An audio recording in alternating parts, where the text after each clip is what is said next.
ನನ್ನ ಯಜಮಾನರು 1 ವರ್ಷದಿಂದ ಸರಿಯಾಗಿ ಈ ಬಗ್ಗೆ ಕಾಳಜಿ ವಹಿಸಿಲ್ಲ. ತಿಂಗಳಿಗೆ ಒಮ್ಮೆ ಮಾತ್ರ ಆಗುತ್ತೆ. ಇನ್ಮೇಲೆ ಇದು ನಿನಗೆ ಸೇರಿದ್ದು ಅಂತ ಹೇಳಿದಳು. ಆಮೇಲೆ ಸುಂದರ್ ಅವರು ಆ ಕೆಲಸದಲ್ಲಿ ಸಹಾಯ ಮಾಡಿದ್ದ ಈ ಕಥೆಯ ಬಗ್ಗೆ ಇವತ್ತು ನಾನು ನಿಮಗೆ ಹೇಳ್ತೀನಿ.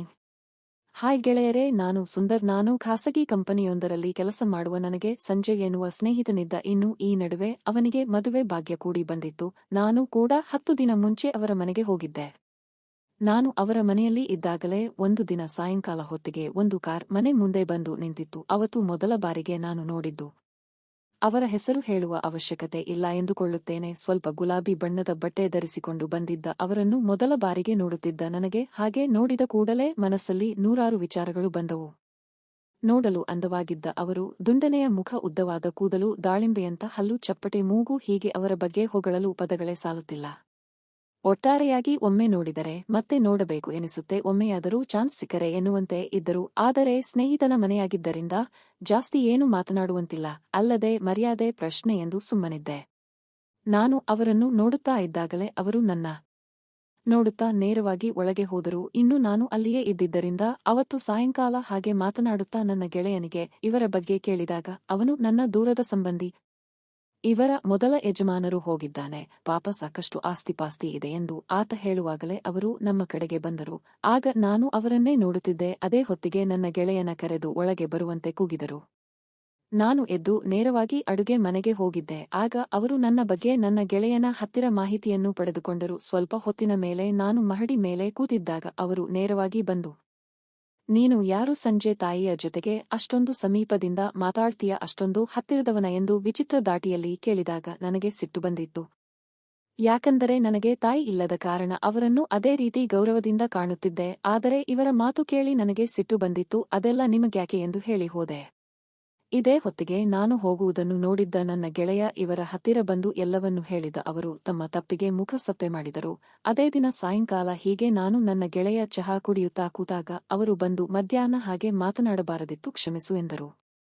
ಆಗ ನಾನು, ಪರವಾಗಿಲ್ಲ, ನಾನು ನೇರವಾದ ಮನುಷ್ಯ, ನನಗೆ ಹಿಂದೆ ಒಂದು ಮಾತು ಮುಂದೆ ಒಂದು ಮಾತು ಆಡೋಕೆ ಬರಲ್ಲ, ನನ್ನ ಕೆಲಸ ಕೂಡ ಹಾಗೆ ಎಂದು ಹೇಳಿದಾಗ ಅವರು ಸರಿ ಎಂದರು.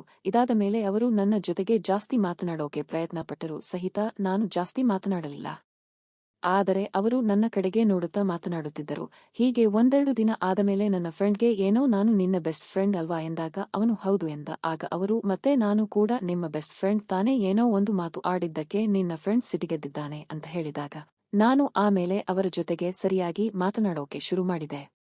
ಇನ್ನು ಮಾರನೇ ದಿನ ಟಿಫಿನ್ ಮಾಡುತ್ತಾ ಕೂತಾಗ ಅವರು ನನಗೆ ದೋಸೆ ಬಡಿಸೋಕೆ ಬಂದಿದ್ದರು. ಆಗ ನಾನು ಅವರನ್ನು ನೋಡ್ತಾ ಇರಲಿಲ್ಲ. ಆಗ ಅವರು ನನ್ನ ಫ್ರೆಂಡ್ಗೆ, ನಿನ್ನ ಬೆಸ್ಟ್ ಫ್ರೆಂಡ್ಗೆ ಇನ್ನೂ ಕೋಪ ಹೋಗಿಲ್ಲ ಅನ್ಸುತ್ತೆ, ಇವನು ಯಾರ ಜೊತೆಗೂ ಮಾತಾಡೋದಿಲ್ವಾ, ಸುಮ್ನೆ ಇದ್ದಾನೆ ಅಂತ ಕೇಳಿದಾಗ ನಾನು, ಹಾಗೇನಿಲ್ಲ ಬಿಡಿ, ಇನ್ಮೇಲೆ ಸರಿಯಾಗಿ ಮಾತಾಡ್ತೀನಿ ಅಂತ ಹೇಳಿದೆ.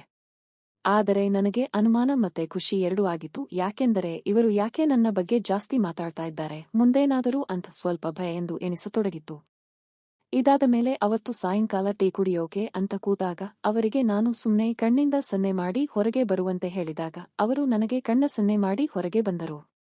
ಅಲ್ಲಿಗೆ ನಮ್ಮ ಗೆಳೆತನ ಜಾಸ್ತಿಯಾಗಿ ಮತ್ತೊಂದು ಹಂತಕ್ಕೆ ಹೋಯಿತು. ಆಮೇಲೆ ಅವರು ಬಂದು, ಯಾಕೋ, ಏನು ವಿಷಯ, ಕಣ್ಣ ಸನ್ನೆ ಮಾಡಿದೆ ಎಂದು ಕೇಳಿದಾಗ ನಾನು, ಏನಿಲ್ಲ, ಸುಮ್ನೆ ಮಾಡಿದೆ, ಮಾತಾಡಬೇಕಿತ್ತು, ಏನಾದರೂ ತಪ್ಪು ಆಯ್ತಾ ಎಂದಾಗ ಅವರು, ಹಾಗೇನಿಲ್ಲ, ನೀನು ಸಂಜೆಯ ಬೆಸ್ಟ್ ಅಲ್ವಾ, ನನಗೂ ಅದೇ ರೀತಿ ಬೆಸ್ಟ್ ಫ್ರೆಂಡ್ ಎಂದು ಸುಮ್ಮನಾಗಿ ನಕ್ಕರು. ನಾನು ನಕ್ಕು ಸುಮ್ಮನಾದೆ. ಹೀಗೆ ನನ್ನ ಅವರ ನಡುವೆ ಮಾತುಕತೆ ನಡೆಯುತ್ತಲೇ ಇತ್ತು. ಕೆಲವೊಮ್ಮೆ ನನ್ನ ಗೆಳೆಯ ಕೂಡ ನಮ್ಮ ಜೊತೆಗೆ ಕೂತು ಹರಟೆ ಹೊಡೆಯುತ್ತಿದ್ದ. ಇದರ ಜೊತೆಗೆ ಅವರ ಮತ್ತು ನನ್ನ ನಡುವೆ ಮಾತುಕತೆ, ಕಣ್ಣ ಸನ್ನೆ ಇದೆಲ್ಲ ನಡೆಯುತ್ತಾ ಇತ್ತು.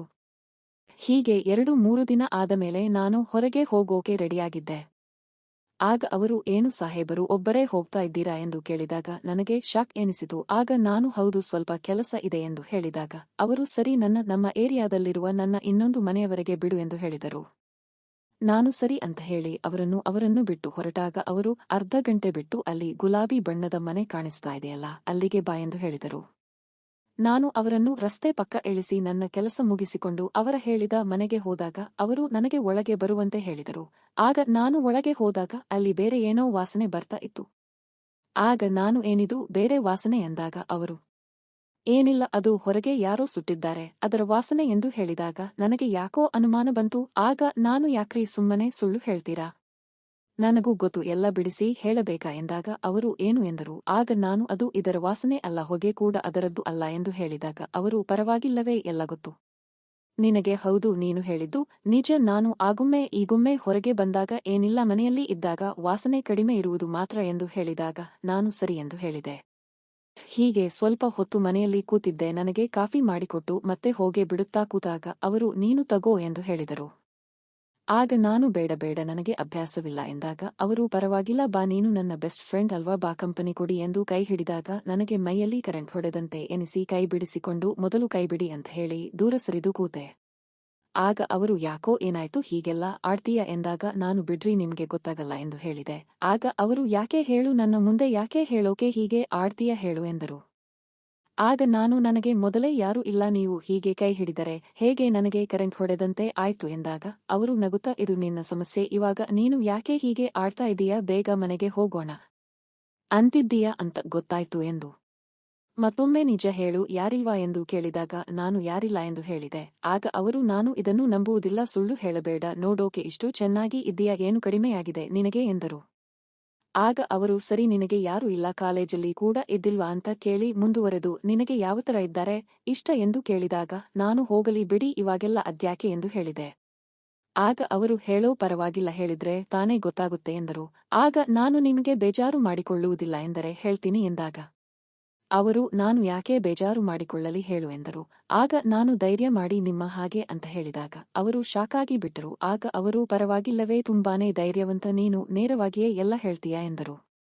ಆಗ ನಾನು ನೇರವಾಗಿ ಮಾತಾಡೋ ಸಲುವಾಗಿ ಎಷ್ಟೋ ಜನ ನನ್ನ ಫ್ರೆಂಡ್ಸ್ ಕೂಡ ನನ್ನ ದೂರ ಮಾಡಿದ್ದಾರೆ, ಇನ್ನು ನನಗೆ ಯಾರು ಬೀಳ್ತಾರೆ ಎಂದಾಗ ಅವರು ಆಯ್ತು ಬಿಡು, ಅವತ್ತು ಯಾಕೆ ನನ್ನ ಹಾಗೆ ನೋಡ್ತಾ ಇದ್ದೆ ಎಂದಾಗ ನಾನು ಸುಮ್ಮನಾದೆ. ಆಗ ಅವರು ಸರಿ ಬಿಡು, ನಿನಗೆ ಮಾತಾಡೋಕೆ ಧೈರ್ಯ ಕಡಿಮೆ ಅನಿಸುತ್ತೆ ಎನ್ನುತ್ತಾ ಇವಾಗ ಸ್ವಲ್ಪ ಸುಮ್ನೆ ಕೂರು ಅಂತ ಹೇಳುತ್ತಾ ಬಂದು ಮುತ್ತಿದ್ದಾಗ ನನಗೆ ಶಾಕೆ ಅನಿಸಿತು. ಆಗ ನಾನು ದೂರ ಸರಿದಾಗ ಅವರು ನಿನಗೆ ನಾನೇ ಎಲ್ಲ ಹೇಳಿಕೊಡಬೇಕು, ನಿನಗೆ ಅಷ್ಟೇನು ಗೊತ್ತಿಲ್ಲ ಅನ್ಸುತ್ತೆ, ಬೇಗ ಬಾರೋ, 1 ವರ್ಷ ಆಗಿದೆ. ನನ್ನ ಯಜಮಾನ ಇದ್ದಾಗ ಸರಿಯಾಗಿ ಈ ಆಸ್ತಿ ಬಗ್ಗೆ ಕಾಳಜಿ ವಹಿಸಿದರು. ಇವಾಗ 1 ವರ್ಷದಿಂದ ಸರಿಯಾಗಿ ಕಾಳಜಿ ವಹಿಸಿಲ್ಲ, ಇನ್ಮೇಲೆ ಈ ಆಸ್ತಿ ನಿನಗೆ ಸೇರಿದ್ದು ಅಂತ ಹೇಳಿದಾಗ ಅವತ್ತು ಅಲ್ಲಿಯೇ ಸರಿಯಾಗಿ ಕಾಳಜಿ ವಹಿಸಿ ಎಲ್ಲ ಕೆಲಸ ಮುಗಿಸಿದೆ. ಆದರೆ ಅದೆಲ್ಲ ಗತಕಾಲದ ನೆನಪುಗಳು. ಆದರೆ ಗೊತ್ತಿದ್ದು ಗೊತ್ತಿಲ್ಲದೆ ಕೆಲವೊಮ್ಮೆ ಕೆಲ ಘಟನೆಗಳು ನಡೆಯುತ್ತವೆ, ಆದರೆ ಯಾರೂ ಕೂಡ ಹೀಗೆ ಮಾಡಬೇಡಿ. ಇವೆಲ್ಲ ಕೆಲವು ಕಾಲ್ಪನಿಕ ಘಟನೆಗಳು ಆಗಿದ್ದು ಇವನ್ನು ಸ್ಫೂರ್ತಿಯಾಗಿ ತೆಗೆದುಕೊಳ್ಳದೆ ಸಮಾಜದಲ್ಲಿ ಒಳ್ಳೆಯವರಾಗಿ ನ್ಯಾಯಯುತವಾಗಿ ಜೀವನ ನಡೆಸಬೇಕು. ಗೆಳೆಯರೇ, ಈ ಕತೆ ಇಷ್ಟವಾಗಿದ್ದರೆ ವಿಡಿಯೋಗೆ ಲೈಕ್ ಮಾಡಿ, ಚಾನೆಲ್ ಸಬ್ಸ್ಕ್ರೈಬ್ ಮಾಡಿ. ಧನ್ಯವಾದ.